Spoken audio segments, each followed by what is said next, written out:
This could be your next budget lighting upgrade kung gusto mong gumanda ang quality ng videos mo.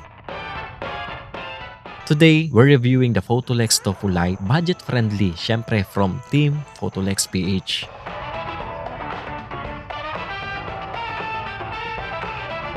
Pagbukas natin ng box, makikita mo agad yung minimalist design niya. Included dito ang light unit, power cable, stands, at iba pa mga gamit na kasama sa box. Siyempre, simple lang, walang arte, straight to the point. Magaan siya, kaya madaling dalhin kahit on the go ka sa shoots. Yung design niya, para talagang tofu kaya tinawag na tofu. Very compact at professional tingnan. Matibay ang build kahit plastic body at talagang matindi ang datingan. Perfect siya for small setups like vlogging, product shots at ilan pang mga shoots. Now, let's talk about the features.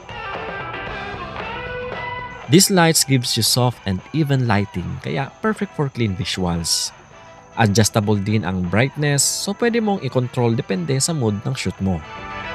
It may also offer color temperature adjustment from warm to cool kaya flexible siya sa iba't ibang style. At ang pinaka-importante, consistent ang output niya.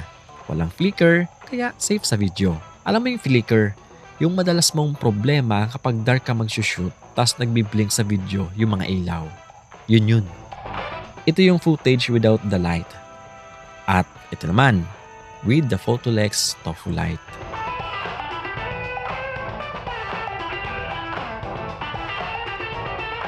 Makikita mo agad yung difference. Mas clear, mas buhay ang subject, at mas cinematic ang datingan.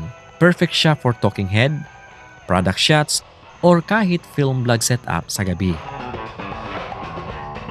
So, worth it ba ang Photolex Tofu Light?